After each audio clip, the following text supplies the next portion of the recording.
भाइयों बहनों नमस्कार।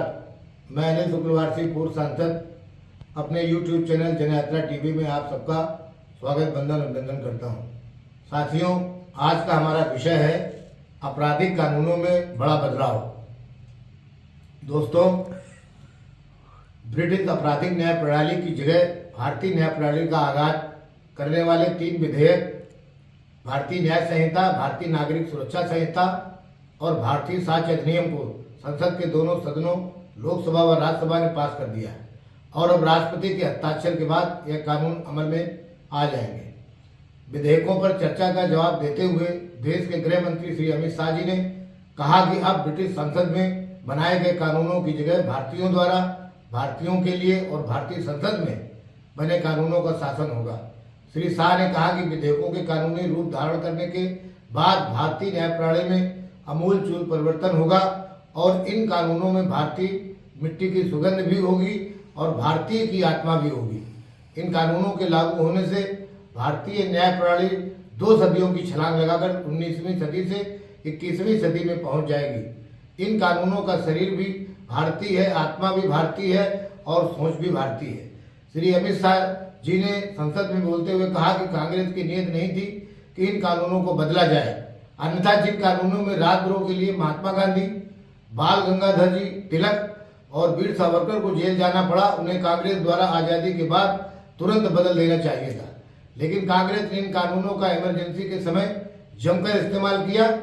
इन कानूनों को बदलने से केवल अंग्रेजी कानूनों से ही मुक्ति नहीं मिलेगी, बल्कि कानून और व्यवस्था को सुधारने में भी मदद मिलेगी। इन कानूनों में देशद्रोह, महिला विरोधी अपराधों, आतंकवाद और भीड़ द्वारा हिंसा से संबंधित अपराधों के लिए नए प्राविधान किए गए।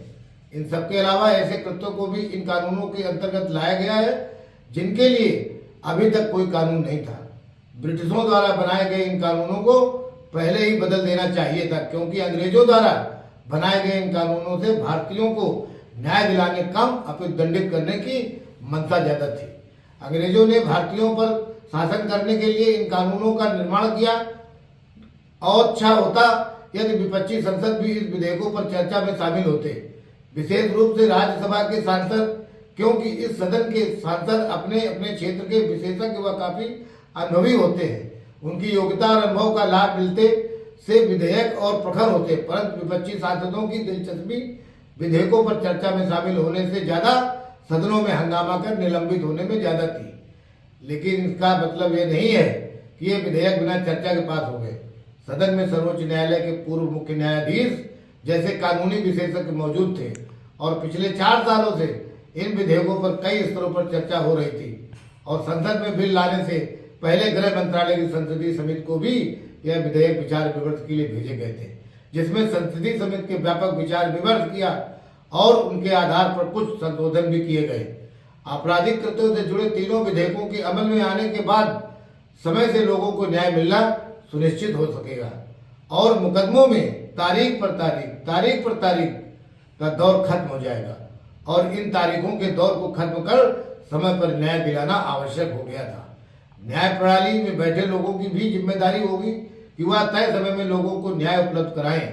इससे जहां एक तरफ लोगों का न्याय के प्रति भरोसा कायम होगा, वहीं दूसरी तरफ अपराधी और आपराधिक गिरोह अपराध करने का दुस्साहस नहीं कर सकेंगे।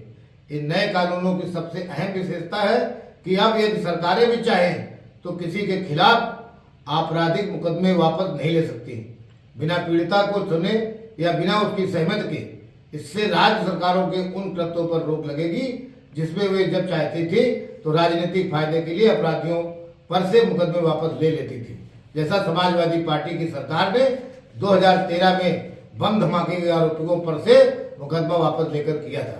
अभी तो यह स्थिति है कि बाबा द्वारा दायर मुकदमा नाती लड़ता है।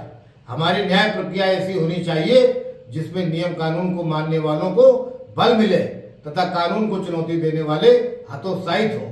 भाजपा सरकार के प्रयास स्वागत योग्य है, क्योंकि इन कानूनों में बदलाव के साथ इनको अमली जामा पहनाने का प्रबंध भी कर लिया गया है। इन कानूनों को अमली जामा पहनाने के लिए तकनीकी का भी इस्तेमाल किया गया है, जिससे यह साफ हो गया है कि कानून व्यवस्था में सुधार के साथ लोगों को समय से न्याय भी मिल सकेगा। बहुत बहुत धन्यवाद। यदि आपको मेरा चैनल पसंद आया हो तो इसे लाइक सब्सक्राइब करना न भूलें। आपका साथी अनिल शुक्रवार से पूर्व सांसद। थैंक